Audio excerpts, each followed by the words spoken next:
नमस्कार सभी प्यारे मित्रों को स्वागत है आपका अपने YouTube चैनल प्रबोध क्लासेस पर। दोस्तों, अगर आप भी कर रहे हैं आरपीएससी असिस्टेंट प्रोफेसर की तैयारी या फिर स्कूल व्याख्याता या वरिष्ठ अध्यापक की तैयारी कर रहे हैं, या फिर मैं बात करती हूँ MP TGT PGT, UP TGT PGT या फिर Jharkhand TGT PGT, DSSB, EMRS, किसी भी स्टेट से साथियों, अगर आप हिंदी से तैयारी कर रहे हैं तो आपके लिए प्रबोध क्लासेस लेकर आया है हिंदी साहित्य इतिहास के सरल और सुव्यवस्थित नोट्स। अगर इस नोट्स की मैं बात करती हूँ साथियों, तो आप देख सकते हैं, हालांकि मैंने इसके बारे में पहले वीडियो बनाया था, लेकिन स्टूडेंट कहते हैं कि मैम एक बार आप फिर से इसका वीडियो बनाएं ताकि हमारे को डेमो पेज अच्छे से नजर आ जाए। हालांकि बहुत सारे स्टूडेंट थे जिन्होंने नोट्स परचेज भी किए थे। बात करना चाहूंगी मैं, लगभग जो है साथियों 500 से ज्यादा स्टूडेंट ने, जो परसों की क्लास थी उसमें से 500 स्टूडेंट ने नोट्स परचेज किए थे। आज की इस क्लास में बात करती हूँ नोट्स के बारे में, बिल्कुल आपको अच्छे से बताऊंगी कि ये नोट्स जो है किस प्रकार से हैं। देखो, सबसे पहले हमने हिंदी साहित्य इतिहास की शुरुआत की थी। यहाँ पे आपको इतिहास की जो है पूरी डिटेल आपको यहाँ से लेकर मिलेगी कि इतिहास के से संबंधित कौन कौन से जो कवि थे, उन्होंने इतिहास के संबंध में क्या क्या परिभाषाएं दी थी,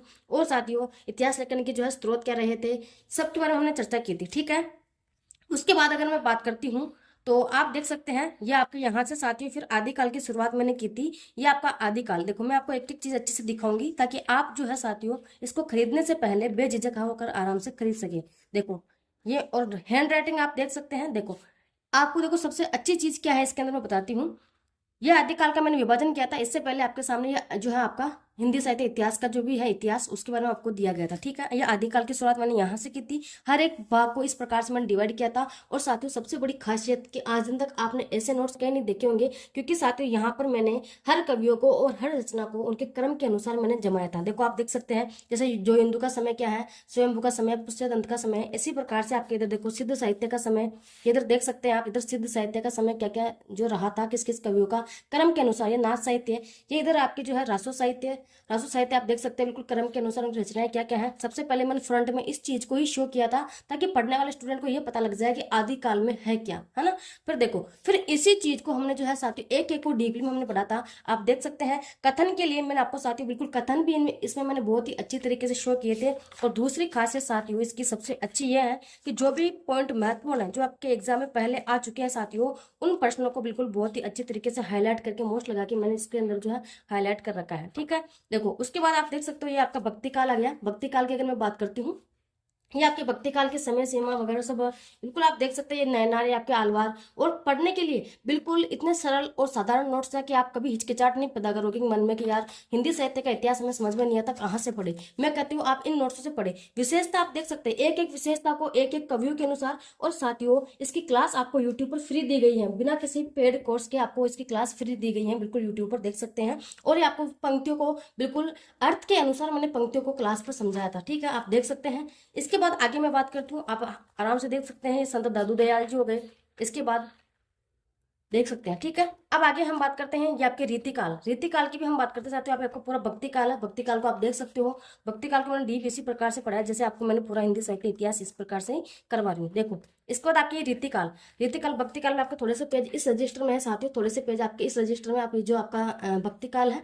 इसके बाद मैं बात करती हूँ ये रीतिकाल आ गया। रीतिकाल को भी साथियों मैंने इसी तरीके से बेहतरीन तरीके से पढ़ाया है। और जो नोट्स मैंने कहा था कि मोस्ट है उसको मैंने वेरी मोस्ट लगा के पहले से ही हाईलाइट किया था कि ये आपके एग्जाम में आ सकते हैं और जो पहले आ चुके हैं। ठीक है, ये आप देख सकते हैं। देखो कितने महत्वपूर्ण जो महत्वपूर्ण कवि थे, इनको भी साथियों रीतिकाल के कवियों को भी मैंने क्रम से ही जमाया था। आप देख सकते हैं कि किस प्रकार से हर एक कवि को मैंने क्रम के अनुसार जमा रखा है यहाँ पे, है ना। बिल्कुल आप देख सकते हैं। इस बार आपको वीडियो जूम करके दिखाई जा रही है, अगर आपको ऐसा लगता है तो देखो ये आपका पूरा साथियों रीतिकाल है। ये पूरा रीतिकाल बहुत ही डीप तरीके से एक एक कवियों की रचना को भी बिल्कुल डीप तरीके से आपको यहाँ पे पढ़ाया गया है। रचनाओं की विशेषता तक आपको पढ़ाई गई कि जैसे इस रचना में कौन कौन से इसमें क्या होता है, उसका प्रकाशन वर्ष क्या है, ये सब कुछ भी आपको यहाँ पे पढ़ाया गया था। इसके बाद देखो आपके आधुनिक काल, आधुनिक काल की मैं बात करती हूँ साथियों। आधुनिक काल सबसे बड़ा पार्ट है और इसमें आपके साथियों मेरे पास एक तो आधा आधा रजिस्टर इसका भरा और आधा रजिस्टर एक और है मेरे पास जो भरा हुआ है। ठीक है, देखो ये आपका आधुनिक काल है। आधुनिक काल में आप देख सकते हैं भारतेंदु हरिश्चंद्र की मैं बात करती हूँ, आप इनमें देख सकते हैं नाटक, अनंत नाटक, इधर मौलिक नाटक,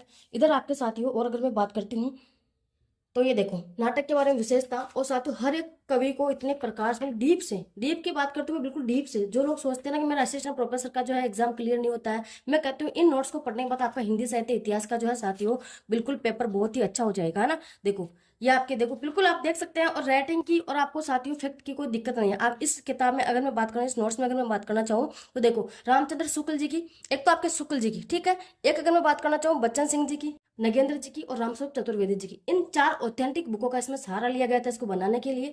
और अगर मैं बात करना चाहूँ साथियों इसके अंदर, तो देखो अगर आपको किसी को चाहिए, देखो अब चाहिए तो इसके लिए मैं बात कर देती हूँ पहले ही।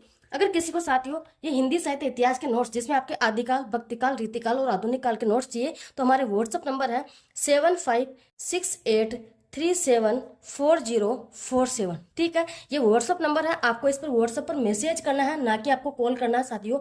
इस पर व्हाट्सअप पर आपको मैसेज करना है और व्हाट्सअप पर मैसेज करके आपको ये लिखना है कि मैम हमें हिंदी साहित्य इतिहास के नोट्स चाहिए। ठीक है, नोट्स चाहिए। इसके बाद अगर मैं बात करती हूँ साथियों इसकी प्राइस प्राइस रहेगी, आपको प्राइस इसकी 169 मिलेगी। ठीक है, और ये नोट्स आपको पीडीएफ के रूप में प्राप्त होंगे। ये बुक है हमारी, आप देख सकते हो, और भी ज्यादा रिव्यू देख सकते हो। अगर आपको देखना चाहते हो तो हमारे यूट्यूब चैनल पर जाके आप इसका रिव्यू देखिए, इसकी पीडीएफ मिलेगी। और अगर मैं बात करती चाहती हूँ इसकी प्रिंट आपको खुद को ही निकलवानी पड़ेगी, स्वयं को इसकी प्रिंट निकलवानी पड़ेगी। और पेज की अगर मैं बात करती हूँ साथियों इसमें 500 पेज है, जिसमें आपके आदिकाल, भक्तिकाल, रीतिकाल के 300 पेज है और आधुनिक काल के आपके 200 पेज है। साथियों आप लोग जो बात करते हो मैम गद्य साहित्य है, मैंने आधुनिक काल को इतना डीप करवाया था साथियों कि आपको उपन्यास, नाटक और कहानी, और अगर मैं बात करती हूँ निबंध, ये 4 चीजें आपको मैंने आधुनिक काल में ही बहुत डीप करवा दिया। बाकी आत्मकथा और संस्मरण जीवनियां वगैरह थोड़ी बहुत बाकी है, तो वो भी मैं आपको हो सकता है कभी यूट्यूब पर फ्री क्लास लेके करवा दूंगी। ठीक है, बाकी किसी को चाहिए तो इस नंबर पर व्हाट्सअप मैसेज करके जरूर एक बार बताइए कि मैडम हमारे को नोट्स चाहिए। ठीक है साथियों, अगर वीडियो अच्छी लगी है तो धन्यवाद, शेयर करना और चैनल को सब्सक्राइब करना ना भूलना।